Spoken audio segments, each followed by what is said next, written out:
Welcome to Deep Quotes. In this video, we reflect on the sharp and honest thoughts of Arthur Schopenhauer.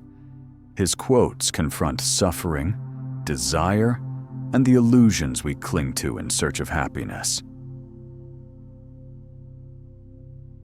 I've never known any trouble that an hour's reading didn't assuage.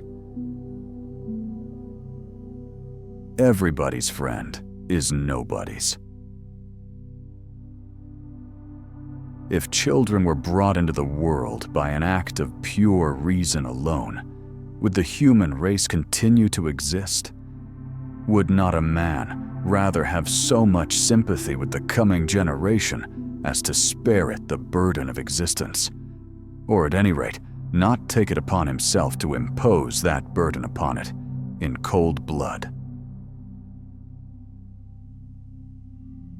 Will minus intellect constitutes vulgarity? The little incidents and accidents of every day fill us with emotion, anxiety, annoyance, passion, as long as they are close to us. When they appear so big, so important, so serious.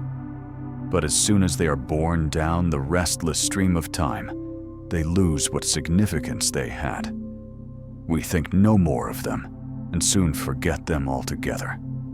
They were big only because they were near. The tallest oak tree once was an acorn that any pig could have swallowed. There is no doubt that life is given us, not to be enjoyed, but to be overcome, to be got over. Time is that in which all things pass away. Always to see the general in the particular is the very foundation of genius.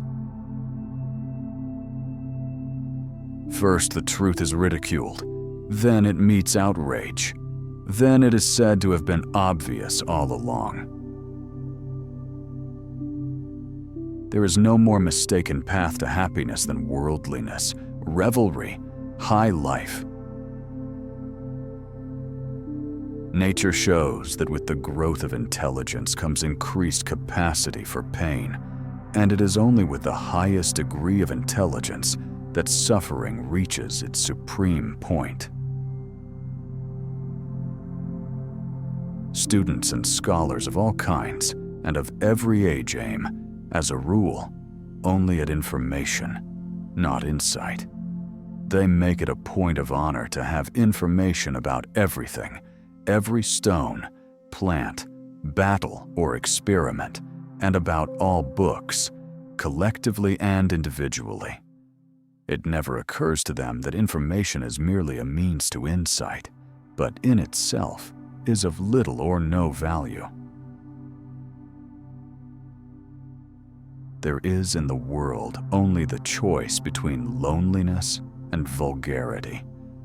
All young people should be taught now to put up with loneliness, because the less man is compelled to come into contact with others, the better off he is. Vulgar people take huge delight in the faults and follies of great men. There is only one inborn erroneous notion: that we exist in order to be happy. So long as we persist in this inborn error, the world seems to us full of contradictions. For at every step, in great things and small, we are bound to experience that the world and life are certainly not arranged for the purpose of maintaining a happy existence. Hence, the countenances of almost all elderly persons wear the expression of disappointment. Human existence is an error. It is bad today, and every day it gets worse, until the worst happens. The first 40 years of life give us the text. The next 30 supply the commentary on it.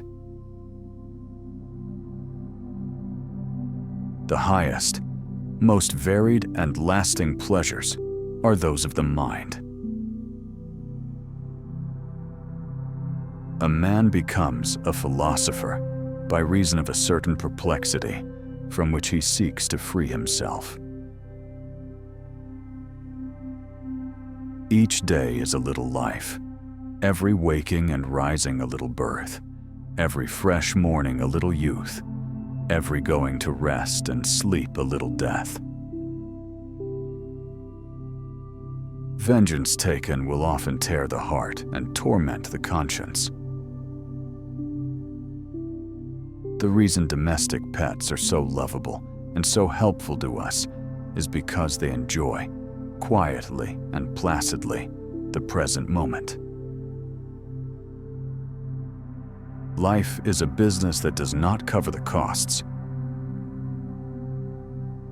A man must have grown old and lived long in order to see how short life is.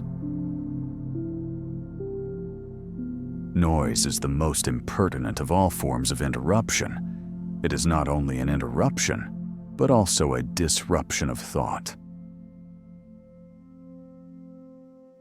No greater mistake can be made than to imagine that what has been written latest is always the more correct, that what is written later on is an improvement on what was written previously, and that every change means progress.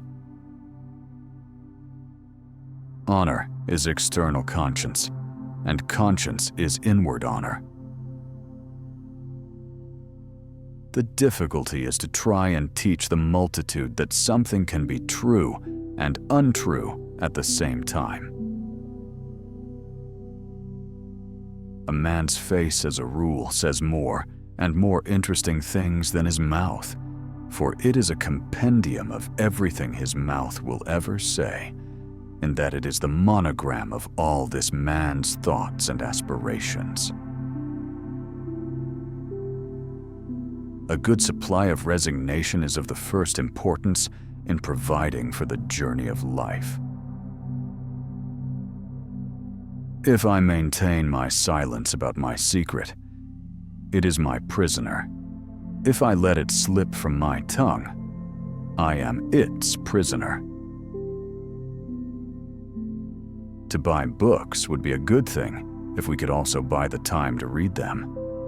But the purchase of books is often mistaken for the assimilation and mastering of their contents. I have not yet spoken my last word about women. I believe that if a woman succeeds in withdrawing from the mass, or rather raising herself from above the mass, she grows ceaselessly and more than a man. The young should early be trained to bear being left alone, for it is a source of happiness and peace of mind. Friends and acquaintances are the surest passport to fortune. Marrying means doing whatever possible to become repulsed of each other. Console yourself by remembering that the world doesn't deserve your affection. Most channels on the internet make up quotes and attribute them to the wrong people, and that honestly annoys us. Here on Deep Quotes, we do the opposite. We carefully share only real quotes, so you can trust what you hear. No fake words, no wrong names. Our content is organized into different series, from scientists and philosophers to business titans, and much more. We also create multi-part series focused on one individual, like Einstein, Leo Tolstoy, and many others. You can find links to all our series in the description. And don't forget to subscribe. Your support motivates us to create more meaningful videos for you. Thank you for watching Deep Quotes.